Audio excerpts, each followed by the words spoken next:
In a season full of surprises, the MVP race is one of the most intriguing storylines of them all. But this year's race is more than just about basketball. It's about the future of the league itself.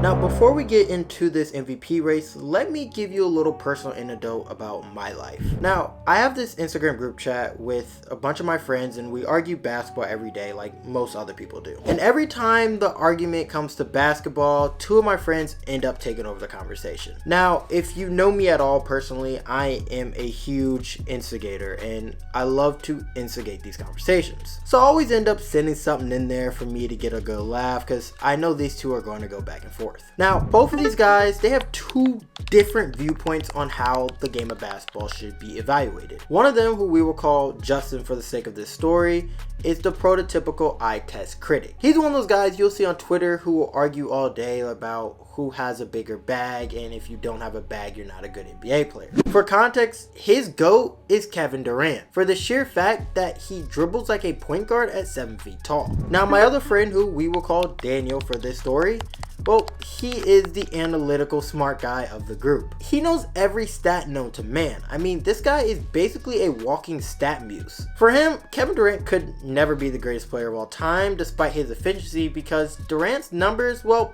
you can just tell it does not make him the greatest ever. So you can see the issue here. The two have very, very different viewpoints on the game of basketball, and their arguments can go on for days, not hours, days. Now, this argument between two of my friends reminds me a lot of the MVP race that we're having this year. This year's MVP race is one of the wildest races we've had in the last decade. With the season coming to an end and playoff basketball starting, we still have no idea who is going to be the league MVP.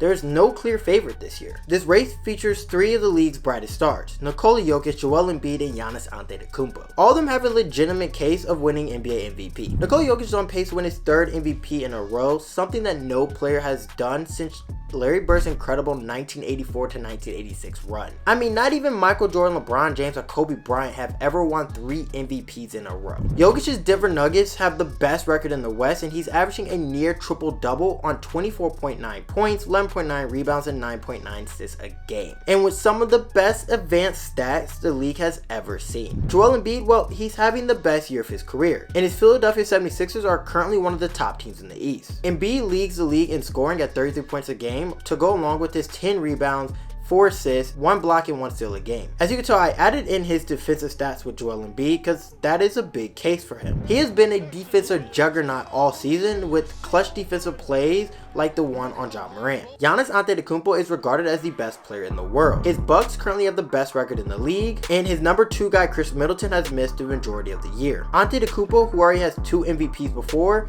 will be a lock for MVP vote again if this year had anything to do about basketball. But this year's MVP award is not about basketball. It's about which one of the ideologies that my two friends believe actually matters. Let me explain. This year's MVP award is putting a spotlight on the overarching debate in basketball. How do you properly evaluate a player's talents? For this video, we're going to focus on the 2 main MVP candidates, Nikola Jokic and Joel Embiid. Embiid represents what I like to call the eye test, which is what my friend Justin falls into. And Jokic represents advanced stats, which is what my friend Daniel falls into. Now, the eye test values watching games and forming an opinion over a player based on what you see. These are people like my friend Justin who will argue for a player like Kyrie Irving because when watching him, he has little to no weaknesses. To be fair, I tend to lean in this category too, as I religiously have defended Cam Reddish since he was in high school because he has a very deep bag. Despite not ever averaging over 15 points a game in his career and being traded from team to team, I still believe in him. And yes, I am one of those Lakers fans who wanted Cam Reddish over Rory Hachimura. I understand. But this is not about me. Let's focus on my friend Justin. If I were to call Justin right now and ask him who his MVP would be, well, without a doubt, he would tell me Joel Embiid. Why? Well, because he passes the eye test. As Embiid sits at 7 foot tall, he can dribble, pass, and shoot the ball like a guard. Almost like a unicorn, which is what all the hype is about with Victor Wembanyama coming in this year. But he's also a defensive stud, and he is the defensive anchor to the Sixers defense. Just watch him play. He can take the ball in the high post, He can take you off the dribble, he catches it in the post, and he can score from any of these spots. He can even step back and knock down a three-pointer if needed. To keep it simple, Joel Embiid is unguardable. And this is something Justin would say in an argument. Just watch him play. He can create his own shots. He can take over the game on both ends of the court and can make the game-winning shot. Joel Embiid fits into the ideology that if you're the best player on the court, your shot will always be the best no matter who's on the court. Doesn't matter if you have 2 guys on you, 3 guys on you, the entire starting 5, shit, even if the coach is guarding you too. Shoot the damn ball. Because no matter how contested a shot is, you shooting will always be better than passing it to a teammate that is wide open. The people who believe this ideology usually start off as Kobe Bryant fans, and yes, Justin is the biggest Kobe Bryant fan you will ever meet. And this is no slight on Kobe, but his fans usually follow this ideology. It's an older concept that does not appreciate the newer generation of basketball who insists on bringing up numbers. Watch the games. That's all you need to do. And if you watch the games, well, Joel Embiid is a no-brainer. Jokic, well, he can't play defense, and Giannis, he can't shoot. Simply, Joel Embiid should be the MVP this year. This is what I imagine Justin is saying right now watching my video. But like I said, Justin can't say anything basketball related in the group chat without Daniel giving in his 2 cents. Using calling Justin dumb and telling him that he doesn't understand math. And that's because all, and I mean all, of Daniel's arguments are based off advanced stats. Advanced stats, well, you either love them or you don't understand them. There's usually no in between. Words like PER, true shooting, BPM, win shares, and more. And no, I'm not going to sit here and explain each stat to you because quite frankly, I don't know what each stat really means. But people that do understand will tell you it holds way more value than someone's opinion. If I could show you a stat to show you how a player has been efficient on the court and how that's never been done before, will always hold more weight than a guy like Justin who says Kevin Durant is the best because he has a deeper bag. That's what advanced stats is here to do, to take the opinion and guessing game out of basketball and show you with numbers which player is actually the better player. For instance, Nikola Jokic's MVP case is highly based on numbers.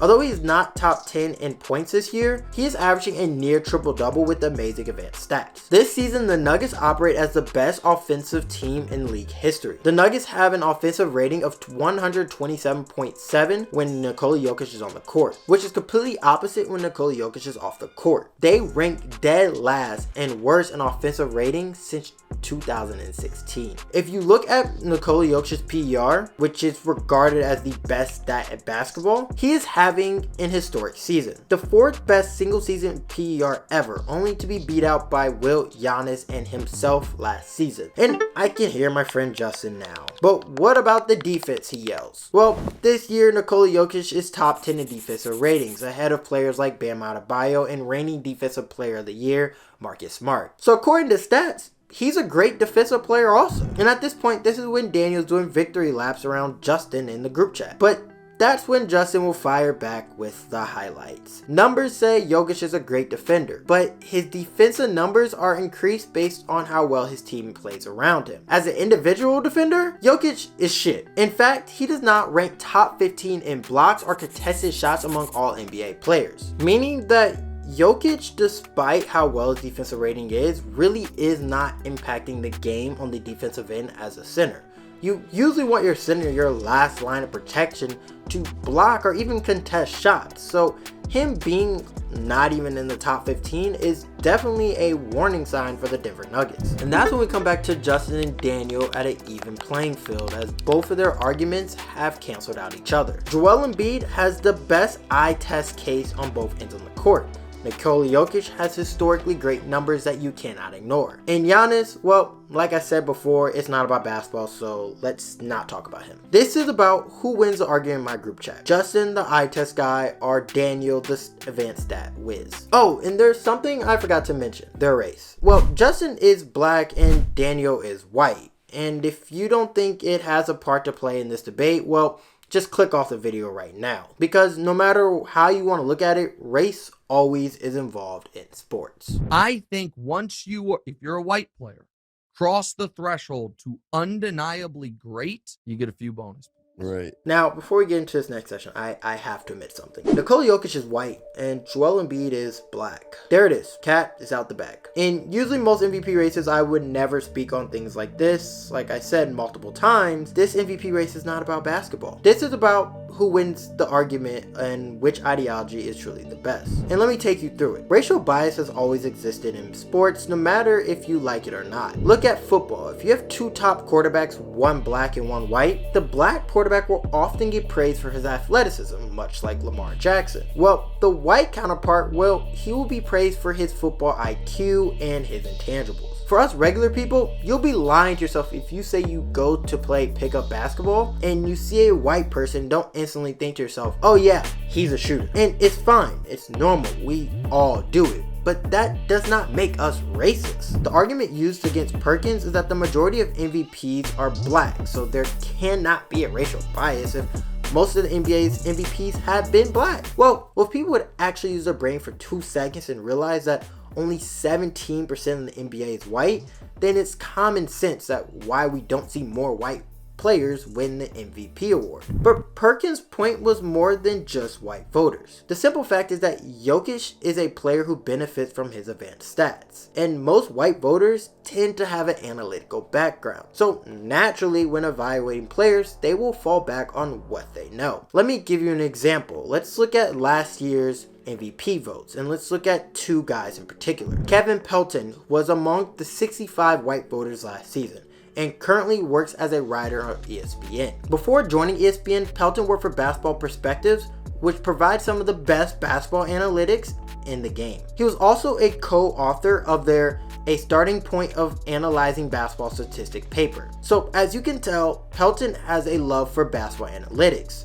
So when voting for MVP this year, which way do you think he will side? My vote is on Nikola Jokic. And the other MVP voter I want to look at is Kendrick Perkins himself. We all know Perk is not fond of basketball analytics and has gone on ESPN telling people that he does not understand them. So it's pretty clear that most of his opinion will probably form from watching the game. And he's made it clear that his vote was going to be Joel Embiid until he flip-flopped and said Giannis Antetokounmpo. But for this video, let's say he chose Joel Embiid. And we all know Perk is not fond of basketball analytics, and he's made it pretty clear watching the games this year. And he's made it clear that his vote this year is probably going to go to someone like Joel Embiid. Now, does this sound familiar? One guy prefers the eye test and the other prefers advanced stats. Yeah, it's just like my group chat, Justin and Daniel. This debate over stats and eye tests goes up to the highest level of basketball evaluation. The only difference is Pelton and Perkins, well, they have MVP votes, and Daniel and Justin are just screaming over each other on Instagram. This debate is happening all across basketball Twitter. It's not always white and black. Some black people prefer advanced stats and some white people prefer eye tests. But when it comes to MVP voters, most black voters tend to be media personalities or former players who tend to lean to the eye test. And most white voters tend to have scaled up the industry with their advanced stats knowledge. And that's when I come in. The group chat needs to have a level head, a mediator like me, myself, and I. And even though I started the argument and I love to instigate, well, I have to give it an end sometimes because I need to go back and do what I'm doing and stop chat watching. And I will come in and tell them that they're both idiots and both of them are wrong. Neither Nikola Jokic or Joel Embiid is this year's MVP, because if it's truly about basketball, well, the clear pick in my opinion is Giannis Antetokounmpo. Not only is Giannis Antetokounmpo regarded as the best player in basketball, he leads the best team in the league. Eye test wise, he passes. He lacks an elite jump shot, but when it's winning time, you can count on Giannis to knock down a jumper. And advanced stat wise, well, Giannis is right below or ahead of both of them in each category. He is the perfect candidate, which would make both sides happy at the end of the day. And the MVP should be the best player on the best team. But like I said multiple times, this year's MVP is not about basketball at all. It's about who wins the argument in my group chat, Daniel or Justin. And I honestly think Justin might win for the first time. I think Joel Embiid will get his first ever NBA MVP. But I want to know in the comments which side you usually lean towards. Are you more of an advanced stat guy or more of an eye test? And also tell me who you're voting for in the MVP.